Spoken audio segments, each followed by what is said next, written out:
এই দেখেন কোন মাদ্রাসায় পড়ছে জিজ্ঞাসা করো, কোন মাদ্রাসায় পড়ে, ওনার নাম হলে না সেগুলো 10 করে পানি বসে। আমরা একজন ভদ্রলোক আসছে শিখ সেনাদের মতো সংজ্ঞার মতন কি করে, আপনি একটু সুযোগ দিলে বলেন। ঠিক আছে ঠিক আছে বসুন।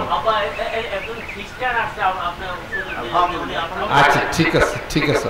আর খ্রিস্টান ভদ্রলোক আসছেন পাদ্রী। জি আপনারা খেয়াল করেন, অনেকে বললেন মানিকগঞ্জ অবশ্যই আলেম ওলামা নাই, আমরা স্বীকার করি আলেম ওলামা নাই।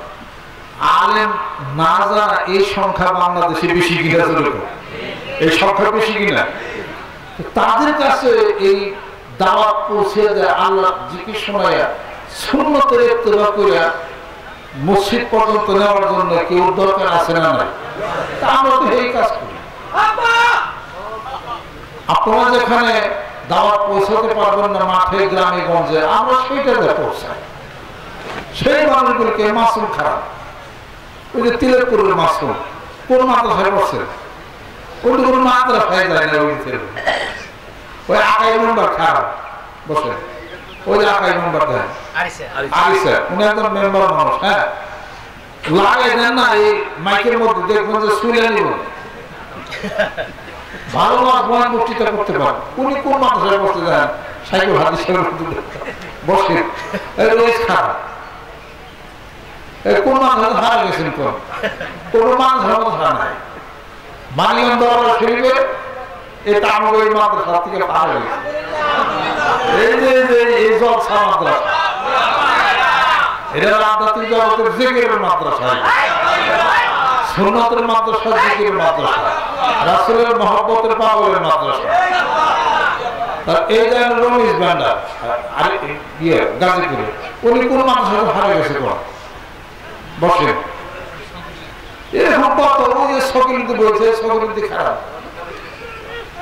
সকলের দিকে হলিতে হয়, ওনারা কোন মাথায় বসে মানিকগঞ্জে, ওই যে সকলের দিকে হলিতে বসে যান, ওই হবি খারাপ, ওই যে রাজপুরের হবি কত বছর হয়ে গেল।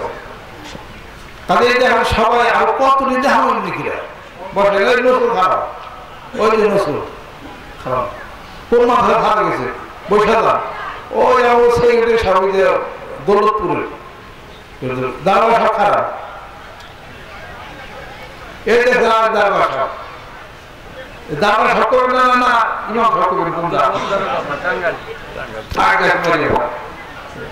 কি করবে তার প্রিন্সিপাল খারাপ হাতের করতে হবে। এই যে প্রিন্সিপাল সব উনি ভকেশনাল একজন প্রিন্সিপাল, উনি কোন মাদ্রাসাতে পাস করছে বসে। এই মানুষের এই ফোরম্যান খারাপ, এই যে ফোরম্যান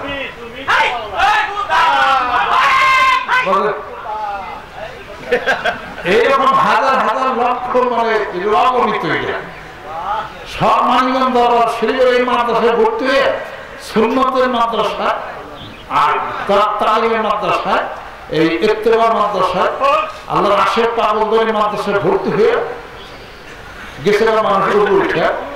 এই মৌলানা তো নাই, ওনাদেরকে আল্লাহ পাকের রাস্তায় আয়না, তারপরে এই সুন্নত ইত্তেবা করা, এটা কি যে মন্ত্রণের একটা কাজ নাকি? খালি করলেও খালি আপনাদের খেদমতে ভালো। তাদের যদি মৌলানা যদি আলেম তালাশ করার এখানে আসে, আলেম এটা হইতেন না। আপনারা তালাশ করতে আসেন আপনারাই আলো, তবে ট্রেনিংয়ের ব্যবস্থা করা আছে সুন্নতে এবং আমলের ময়দানে তাদেরকে নামাই দেওয়া আছে। আপনারা এলেম শিখেন, এলেমের বাস্তব প্রয়োগ হলো পীর মাসায়েখ বুজুর্গানে দ্বীন, তাদের দরবার, তাদের খানকা, তাদের মজলিসের মাধ্যমে এলেমের বাস্তব প্রয়োগ করা হয়। সুবহানাল্লাহ। হাদিস শরীফ যা বলি তা আমলে আনার চেষ্টার মধ্যে নাম হয়েছে এই পীরের দরবারে। আপনাদের খেদমতে আমার আরজ, তাদের এই মানুষগুলিকে দাওয়াত দিত কে? আমরা সেই কাজটা করে মানুষকে আমলের ময়দানে নামাই দেওয়া হয়েছে। এই বয়সে যারা আছেন 70-60 বছর বয়সে যারা আছেন, ওই যারা আসালত খান মনে করেন ওনার 60 বছর বয়স, ওনার 60 বছর বয়স, ওনাকে এখন সম্ভব মাদ্রাসায় ভর্তি হয়ে আলিম ফাজিল পাস করবো? এই সময়গুলো আছে, তাহলে ওনারা শিখাইব রাখবো। ওনার খরচ হালাল হারাম শিখাইয়া সুন্নত ইত্তেবা করে দিনের দাওয়াতের কাজ করে তাকে পূর্ণাঙ্গ রাসূল সাল্লাল্লাহু আলাইহি সাল্লামের উম্মত বানিয়ে তাকে আল্লাহর দিকে নিতে হবে। এই কাজটা কেউ না কেউ তো করবে সমাজে। আমরা করি এটা, আলহামদুলিল্লাহ। এটা তো না ধাক্কা ধাক্কি এতই কেন এই কাজ বসেন সমাজের এই কাজ রহমান ফিডার খানা ওই দেখেন কতদিন নাম কম হাজার হাজার লাখ লাখ ওই আনিসুর রহমান ফিডার ওই খারেছে উনি কোন মাথায় বসে কর আগে তো বিড়ি টানতো বিড়ি ঠান্ডা বসে ওই মুছের মাত্র খারাপ মুছের মতো চাইছে আমার নাম তো কয় ওই মুছের মাত্র ইয়া করে নাম মুররা হয়ে আজকে বসে পুরা কালে করে শিক্ষক ইয়ের সেক্রেটারি হ্যাঁ ওই দেখেন আব্দুল মজিদ না আব্দুল মজিদ পুরা কালে শিক্ষক সমিতি সেক্রেটারি যা বক্তৃতা দিয়ে হয় আনন্দ রেখে বক্তৃতা লাগাই দেন না উনি কোন মানুষের বসে জিজ্ঞাসা করেন না দাঁড়িয়ে কি ইচ্ছা করে না এই মানুষগুলোকে জুব্বা টুপি পরে মাথায় দিয়ে কেউ না কেউ তো কাজটা করবে আমরা সেই কাজ করি বসে এই কাজ করতে যায় লক্ষ মানুষের সাথে মত বিনিময় করতে যায় বিশাল মিশন চালাতে গেলে কিছু ভুল ত্রুটি হওয়াটাই স্বাভাবিক জোরে বাপ ঠিক কিনা কিছু ভুল হইতেই পারে ভুল ডানিয়া টানাটানি না পায় ভালোটার কথা চিন্তা করে ইসলামের বিশাল বিজয় হবে জোরে কোন সুবহানাল্লাহ ওই চেয়ারম্যান সাহেব খারাপ চেয়ারম্যান কি এর নাম আব্দুল বারিক ওই ধান আব্দুল বারিক চেয়ারম্যান হেদরুল মিছিলের সামনে পড়ে গেছিল নাগরপুর দেখি বিরাট মিছিল লাইতেছে এই পরে আমি আমার সাইডে খারাপ করে দেওয়া হলো না উনি আমার অনেক বড় নেতা কিন্তু বুঝতে পারছেন না অন্তত কাছে ক্ষতির চামচ এই ওরা এলাকায় ভাঙা চুর পাঠাচ্ছে চেয়ারম্যান আবার ভালো নেতৃত্ব দেন এই তো ওই যে ওনারা দেখলে কি মনে হইব কম এই মানুষ আল্লাহ পাকের রাস্তায় মাথায় টুপি দিয়ে এই করা কি যে মন্ত্রী কাজ বসে চেয়ারম্যান সাহেব এবার কত মানুষ তো আমি তো সবাই চিন্তাছি সবাই তো এত সময় নিচ্ছে এই বিশাল কাজ করতে যায় মানুষের সাথে মত বিনিময় এই হিসাবপত্র আর শোনেন আজীবনে একটা মানুষ সেজদা দিচ্ছে মনে করেন ওই লাইনের থেকে সে এখন ভালো লাইনে চলে আসছে আচ্ছা সে তো ওই লাইনের থেকে আসছে নামাজ কালাম ধরছে বা কি করছে হঠাৎ করে মনে করলেন যে হঠাৎ করে সেজদা দিয়ে দেব আমি ফিরাইতে আমরা তো কত বসিনি না নিষেধ করছি কিন্তু সে তো ওই জগতে ছিল 10-20 মানুষের মধ্যে এসে দৌড় দিয়া কেউ যদি আপনার পিপাসে কিল দিয়ে হয় আপনি কি করবেন কিল দেওয়া হয়ে গেছে কিল দেবো ঠিক আছে হুজুর আপনি কিল দেবো না পরে তো দিয়েই বলে দুজন মানুষ দেখে গেল কি সব বিষয় কি লাগবে চোখে দেখে গেল এই তো হয়ে গেল তাহলে সে তো তার জীবন থেকে এখন সুন্দর জীবনে আসছে যে না যিনি মালিক তিনি কপাল কপাল তার পদ্ধতি পায়ের মধ্যে সেজদা অবনত হতে হবে মানুষকে সেজদা করা যাবে না সে তো আসতে একটু সময় নিছে তার বলে দিয়ে বুঝাইয়া তার জীবন সংশোধন হয়ে গেছে প্রথম যে দেখে গেল দুজন হেতু যায়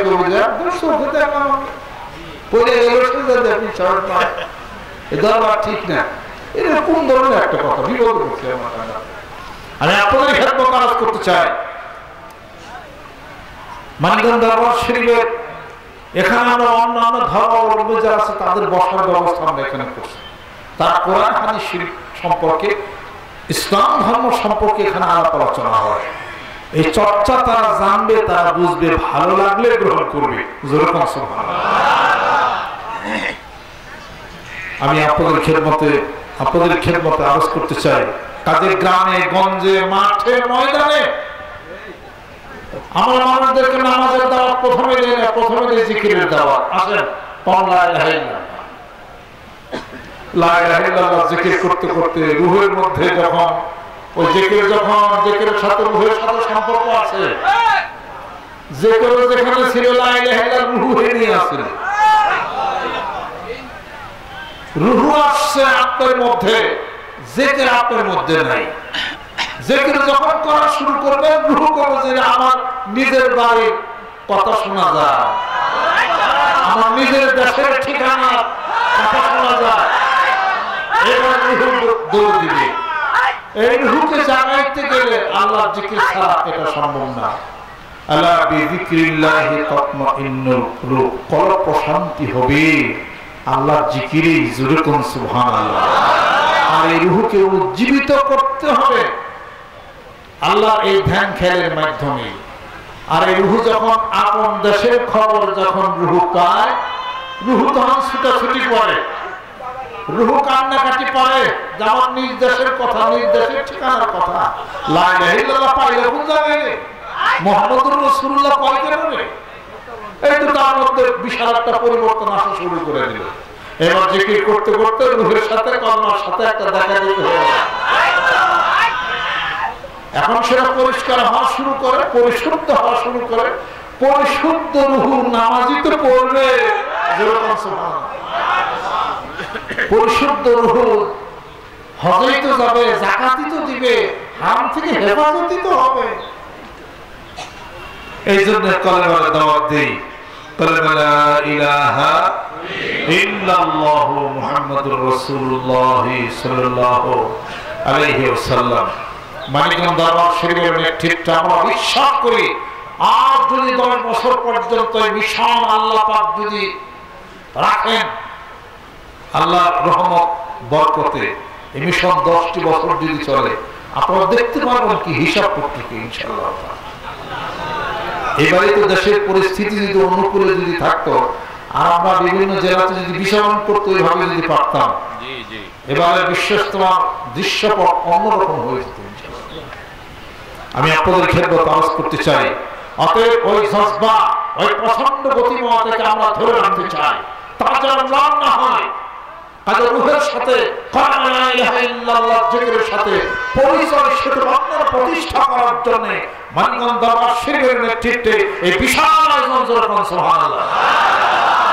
অতএব যুগ যুগ ধরে নবী রাসূলের যে জামানা ছিল, ওই জামানা শেষ হয়ে যাওয়ার পরে বেলায়েতের জামানা চালু হয়েছে।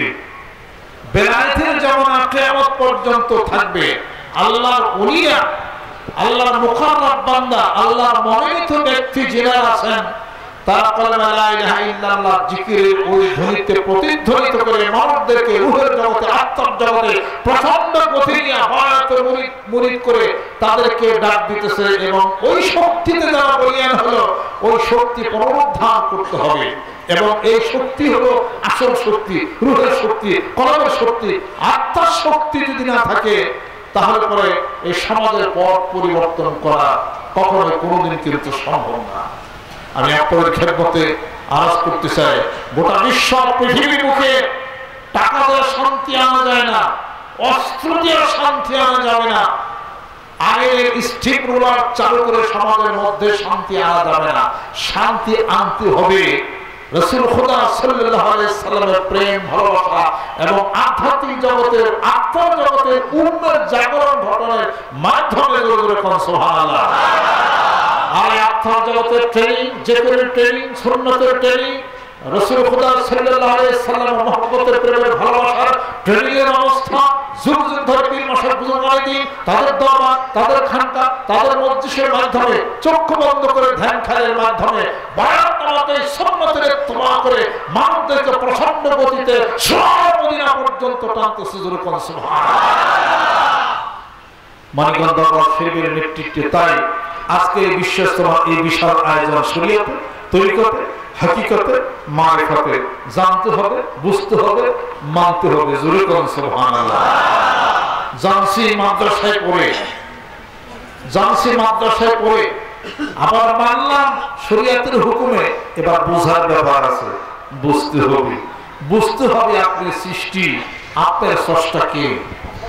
বুঝতে হবে কোথায় ছিলেন, আসলাম আবার কোথায় যাবেন, এটা বুঝতে হবে। না বুঝে ইবাদত বন্দি হবে না। না বুঝে ইবাদত বন্দি হলে কোনো লাভ নাই, কোনো হিসাবপত্র কখনোই মিলবে না। মানিকগঞ্জ দরবার শরীফের নেতৃত্বে, তাই হযরতের সময় আমি বলছি, মানিকগঞ্জ দরবার শরীফের নেতৃত্বে আমরা বলতে চাই, নামাজ শিক্ষার জন্য পীরের কাছে মানুষ যায় না। হজ কেমনে করবো এটার জন্য পীরের কাছে মানুষ যায় না। পীরের কাছে মানুষ যায় বায়াতে মুরিদ হয় আত্মা জাগরণ ঘটানোর জন্য। আত্মা জাগরণ হলে, আত্মার শক্তি বলিয়ান হলে, কলব পরিশুদ্ধ হতে গেলে হইলে তবেই নামাজ কবুল হওয়ার পূর্ব শর্ত বলে পরিগণিত হবে। মানুষ হক তরিকত পন্থী পীর মাসের বুজুর্গ বানিয়ে তাদের কাছে বায়াত মুরিদ হয়ে নামাজ শিক্ষার জন্য যায় না, নামাজ কবুল হবে কিভাবে এটা জানার জন্য যায়। জোরে করে সুবহানাল্লাহ। হজ কবুল হবে কিভাবে এটা জানার জন্য যায়। হজ করা এক জিনিস, হজ করলো ব্যবসা করলো এটা কিন্তু আলাদা এক জিনিস। হজ হয়েছে আমার ব্যবসা হয়েছে, অনেকবার হজ করছি, পরে বাড়ি গেছে খালি ব্যবসা নিয়ে। বিজনেস এক জিনিস, হজ করা হলো আলাদা এক জিনিস। নামাজ পড়ে হাজিরা দেওয়া এক জিনিস, নামাজের মালিকের কাছে নামাজের হাজিরা দেওয়া, নামাজ কবুল করা আলাদা এক জিনিস। এই জন্য হযরত ওমর রাদিয়াল্লাহু তাআলা আনহু বলেন, আমি আমার জীবনের সমস্ত আমলগুলি যদি বরবাদ হয়ে যায়, কিন্তু 2 রাকাত নামাজ যদি আল্লাহ কবুল করেন, কিয়ামতের দিন মুসিবতের সময় আমি আমার মাপের জন্য কাফি হয়ে যাবে। জোরে কোন সুবহানাল্লাহ। সমস্ত আমলগুলো যদি বরবাদ হয়, আমার 2 রাকাত নামাজ যদি কবুল হয়, আমি আমার মাপের জন্য আর কোনো দরকার নাই, কাফি। জোরে কোন সুবহানাল্লাহ। নামাজে হইলি খারা, ইশারাতে নামাজ সারা, দৌড় দিল তোর মনের ঘোড়া, আজাজিল হইল সোয়া। যাই নামাজে খাড়া, মনের ঘোড়া দৌড়ে চলে। নামাজও পড়লাম, আর নামাজও পড়লাম, কথাবার্তা আচার আচরণও ভালো হলো না। কোন ধরনের ইবাদত বন্দি এটা? হিসাবপত্র মিলাইতে হবে। মানুষের কাছে মানুষ যাবে মানুষ হওয়ার জন্য, মানুষের কাছে মানুষ ইবাদত শিখার জন্য যায় না। ওরা হাদিস শরীফ পড়লে ইবাদত শিখা যায়, ওটা তাফসীর পড়লে মানে কিছু জানা যায়, তারপরে মাসআলার বই শিখলে অনেক কিছু জানা যায়। মানুষের কাছে যাবে, বিজ্ঞ ব্যক্তির কাছে যাবে, ইবাদত করবেন কিভাবে, ইবাদত কবুল হবে কিভাবে, আর মানুষ হওয়া যায় কেমনি করে। মানুষ হইলেই হলো ওই মানুষের সাথে আল্লাহর সাথে সম্পর্ক প্রতিষ্ঠা হবে। অতএব ভদ্র হতে গেলে ভদ্র মানুষের সাথে চলাচল করেন, দানবীর হতে গেলে দানবীরের সাথে চলাচল করেন, সভ্য ভদ্র মানুষের সাথে চলাচল করে।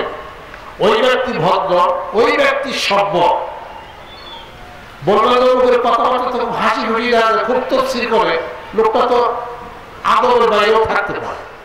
ওই ব্যক্তি ভদ্র লোক, ওই ব্যক্তি সভ্য, যে নাকি তাকওয়া পরহেজগার ইখতিয়ার করেছে। ওই ব্যক্তি সম্মানের শ্রেষ্ঠত্ব বিরাজ করবে যার মধ্যে আছে তাকওয়া। তাকওয়া মানে খোদা ভীতি, আল্লাহর ভয়। আল্লাহর ভয় যার মধ্যে আছে, তিনি কথা দিয়ে কাউকে কষ্ট দিতে পারেন না, তিনি মারামারি করতে পারেন না।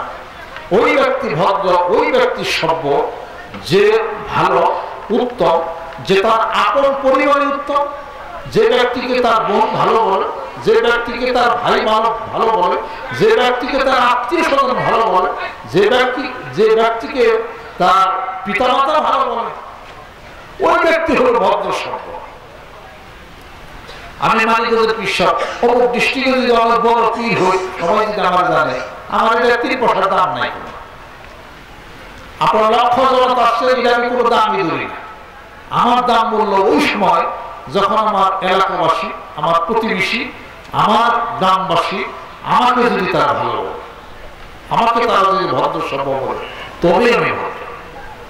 আপনারা তো দূর থেকে আমার দেখবে, আর আমি দূরে যাওয়া পীর ভর্তা, এটাতে কি লাভ আছে? আমার আত্মীয় স্বজন, আমার ভাই বোন, আমার ভগ্নিপতি, আমার যারা আছে আপন স্বজন, তারা যদি আমাকে বলে ভালো, তারা যদি আমাকে বলে ভদ্র, তবে হলে মানে ভালো ভদ্র। আর হাদিস শরীফের মধ্যে আল্লাহ নবী ইরশাদ করতেছেন, খায়রুকুম খায়রুকুম লিআহলিহি ওয়া আনা খায়রুকুম লিআহলি। জোরে করে সুবহানাল্লাহ।